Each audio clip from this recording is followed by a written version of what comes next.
Namaste to all. Few points from my Acharyaji's pravachan from Rigveda. My Acharya was telling, आलस्य कभी नहीं करना चाहिए. We must never become lazy.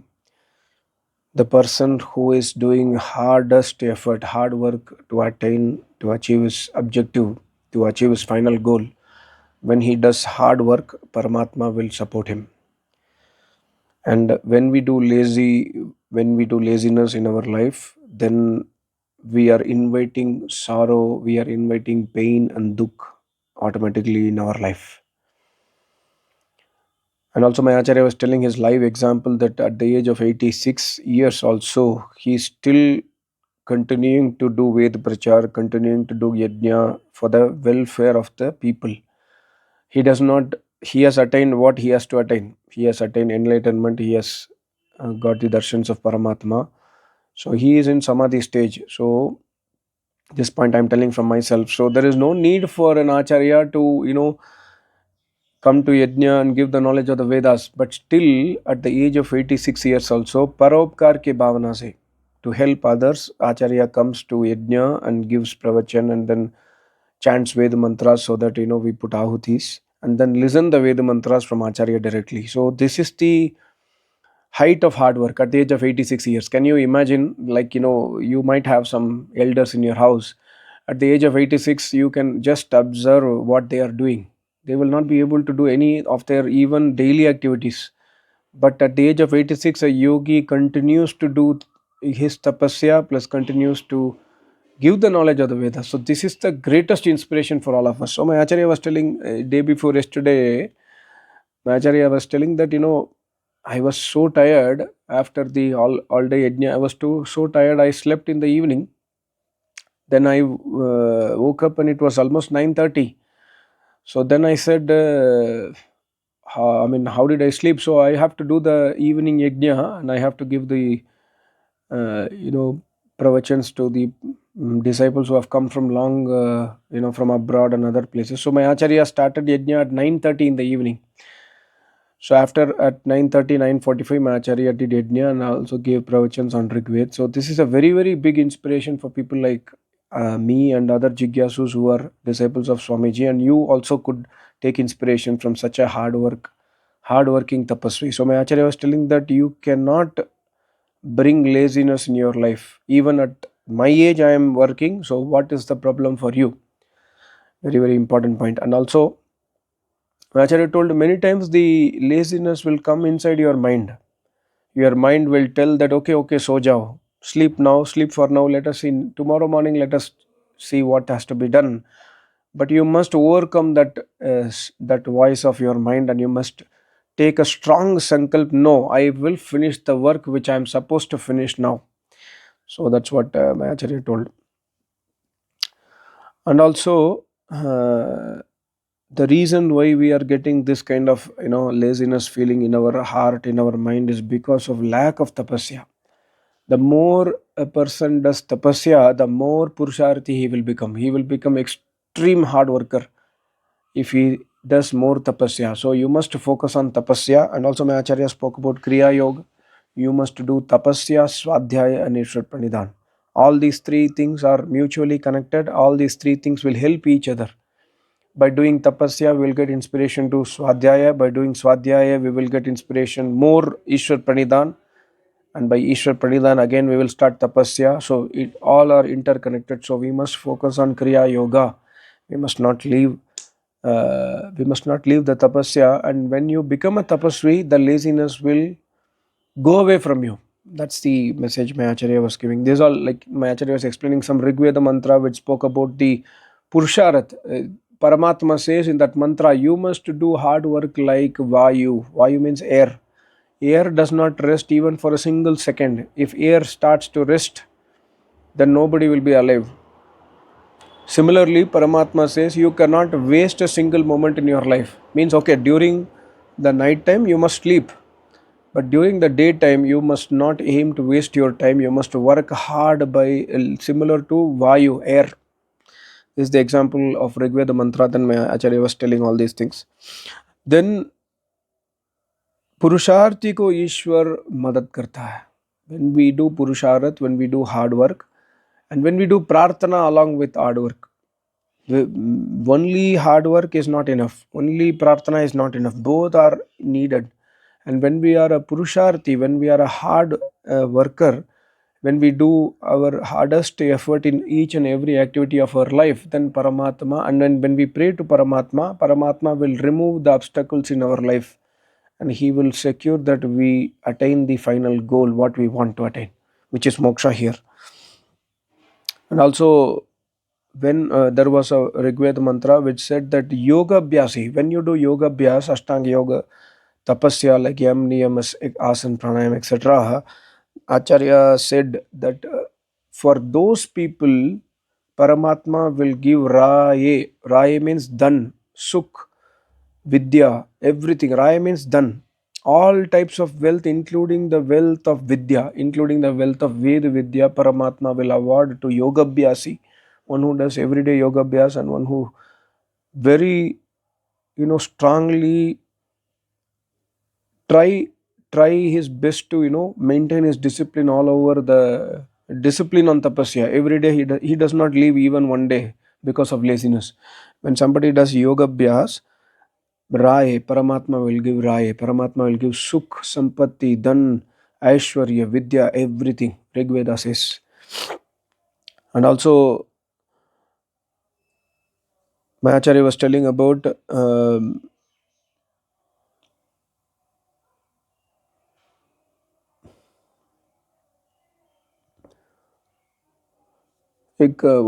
story. My Acharya always used to say about one story where a Raja, he is going in the forest, and then he sees a lion, and lion has hunted a deer, and then lion is bringing the deer, and it's playing with the deer, the dead body of the deer, and then it is throwing the deer in the air, and then what happens is the dead body of the deer will fall down in a pit, and inside the pit the Raja will notice there are some wolf and its small kids are there, so they will start eating that deer.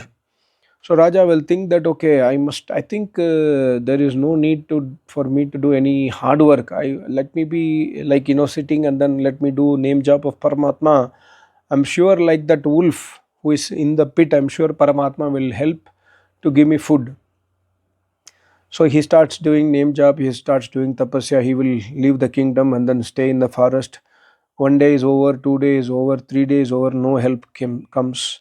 So after 3 days, he's so hungry, so thirsty, and then suddenly he sees one punya, one Mahatma comes there, one sannyasi comes there, and then sannyasi will go. He was thinking that sannyasi is coming to give him food. And he'll be eagerly waiting, but the sannyasi will pass and go. Then after 2 3 hours, the sannyasi will come again in the same way, and then sannyasi will come and speak to Raja that what is happening, why you are sitting here. Then he will tell all this story that I want to do tapasya. I thought Paramatma will send me food, but nothing has come. So I thought you are giving me food, but you have not got me anything.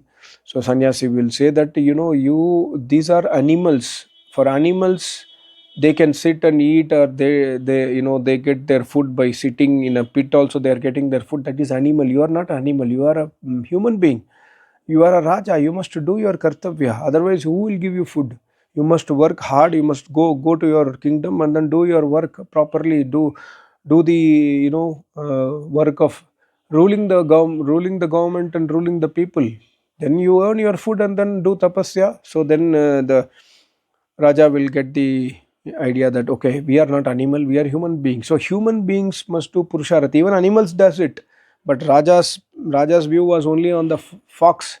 He did not view the lion, right? So as a human being, we are not animals. We must do tapasya, we must do purusharth, we must utilize the human body. My Acharya was mentioning about Jagat ke bina moksha sambhav hai. Without this universe, moksha is asambhav. So Paramatma creates this universe for only one purpose. Main purpose is to attain moksha. For us to attain moksha, He has created this universe for the human body. For the human body only He has created all the animals, all the plants, all the trees. We must derive sukh from them. We must derive benefits from them and then do our tapasya. And we must follow ahimsa. Derive benefit from them does not mean that kill them and eat them. No, we must follow ahimsa. but we must derive benefit from all the animals whichever is in our vicinity. Like you can, if cow is there, then derive benefit from cow, take milk from them. Like that, this universe is provided by Paramatma for us to attain moksha, but we have forgotten the main aim. We have forgotten our purusharat, and we are focusing on Kam Krodh Madlob Ahankar. We are focusing on living animal life. This is the example my Acharya was giving. And also Kuruvan Neveha Karmani. We must do Vedic Shubh Karma and then try to live up to 100 years of age. Sorry, I have a very bad throat again. Uh, then my Acharya told one more important thing. You must do your work by yourself. Do not ask anybody else to do your work. If you are sick, if you are unable to do, then you can take help. But Samanya, today we are seeing that a person is able to do his work, but still he will take help from the maid servant or somebody. It's not acceptable. Because he lacks tapasya, he has become lazy. So do not give your work to others. Do your work yourself. And also my Acharya told, Kisi ko dukh mat de do. Kabhi bhi in your life, never ever give dukh to anybody. If you give dukh to somebody, that dukh will come as a karma and will hit you. So don't give dukh to anybody, and try to be a para upakari. Try to spread the knowledge of the Vedas and give sukh to others. Don't give dukh to others. And also my Acharya told one more statement, Vedon ke ashraya mehi anand hai. There is only the anand, the bliss, the sukh is there only in the shelter of the Vedas. And shelter of Vedas is shelter of Paramatma. And shelter of Paramatma is shelter of Acharya. So we must come to the shelter of the Vedas, means we must go to the shelter of the Acharya to listen the knowledge of the Vedas. Thereby we can attain supreme bliss. And Acharya told one very, very interesting statement. He said that there is no, I did not, I learnt Sanskrit. I learnt other, darshanas, etc. But I did not learn Vedas from any Acharya. Vedas knowledge was given to me directly from Paramatma in Samadhi. So when a yogi attains a Samadhi, the knowledge of the Vedas, the knowledge will be directly given by Paramatma. Of course, my Acharya did tapasya, he studied Upanishads, etc., etc. But he told, in this Janma, I did not study Vedas. And in Samadhi, when I attained Samadhi, based on my intense tapasya, Paramatma awarded me Samadhi. And in Samadhi, Paramatma gave the knowledge of the Vedas directly in the heart. So, my Acharya told that this is a very, very Vichitra Vani. This is the Vani. Vedvani is the one which will give you Sukh. You can understand everything of this universe. You can understand the purpose of sun and moon and whatever you see in front of you by understanding the knowledge of Vedas in Samadhi, my Acharya was telling. And also, my Acharya told one more Rigveda mantra in first mandal, where Paramatma's name is Shatkrito, Asankhya Shubh Karma Karne Wala. Shatkrito. Paramatma is Shatkrito because he does from morning to evening, he does unlimited Shubh Karma. Everything, whatever is happening in this universe is because of the Paramatma's power that is happening. Unlimited Shubh Karma he does. But whereas Jivatma does unlimited bad karmas, Jivatma does not do Shubh Karmas, Jivatma does bad karma, which is not acceptable from the view of Paramatma. We must try to do Shubh Karma just like Paramatma does a Shubh Karma to sustain this universe. We must do Shubh Karma to sustain ourselves and sustain the universe. We must do Yajna to purify the atmosphere. So we must try to learn from Paramatma to become or to, just like Paramatma is doing unlimited Shubh Karma, we must try to do at least limited Shubh Karma, my Acharya was telling. And also, my Acharya told one important Ved mantra, my Acharya was explaining that, Brahma Vancham Iva. So Brahma, there are, Brahma is the yogi is one of the main thing what yogis will do is to expand his family. Vancham means family. How he expands his family? He expands his family by giving diksha to new disciples. So all people in this world, whoever has taken diksha from a yogi is his family. So this is the Rigveda Upadesh that a yogi will expand his family by giving diksha. So we are all, whoever has taken diksha from a yogi, from Acharya, he is a family of our Acharya. And Acharya is our Pita, he is our father, he is our Pitamaha, he is our grandfather. So we must treat Acharya like a father, like a grandfather, but we do not do from our heart. We may do acting, but in reality, if in from our heart, are we looking our acharyas, our father or grandfather? No, we don't actually. So Acharya was telling that Brahma, the yogi's work is always one thing. Yogi will do Ved Prachar. Whoever Jigyasu comes to Yogi will give Diksha and Yogi will expand his family. Thereby the knowledge of the Vedas is spread across the universe, Acharya was telling. And also, lastly, two, three things Acharya told. Ved ke chintan. Somebody does chintan manan of Ved mantra. Every day we must start our day with the chintan manan of Gayatri mantra. We must think upon deeply on the meaning of Gayatri mantra, meaning of Om, chant of Gayatri mantra. When we do this, Paramatma is pleased with us. Paramatma will get pleased with our Chintan Manan of Ved Mantra. When we do Chintan Manan of Ved Mantra, Paramatma will bless us towards moksha. So, my Acharya finally concluded that ईश्वर के ईश्वर को मत त्यागना. Never ever renounce Paramatma. Renounce your doshas. Don't renounce Paramatma. And apni marzi mat chalao. Don't go by your own path. Go by the path of Paramatma. You must do hard work. See, just summarize. Many people ask me to summarize. We must do hard work day in and day out. We must not give dukh to others. We must try to give sukh to others. Just like Paramatma does asankhya karma, we must also try to do a unlimited shubh karma as much as possible throughout the life. Even at the age of 85, 86, a yogi does Ved Prachar. So similarly, we must try to learn, adopt the Vedas in our life. And we must try to be a human being, not like an animal. We must try to utilize the human body and this entire universe towards the shubh karma. And finally, apni marzi nahi chalana. We must not do our own marzi. We must not worship Paramatma based on my own mood.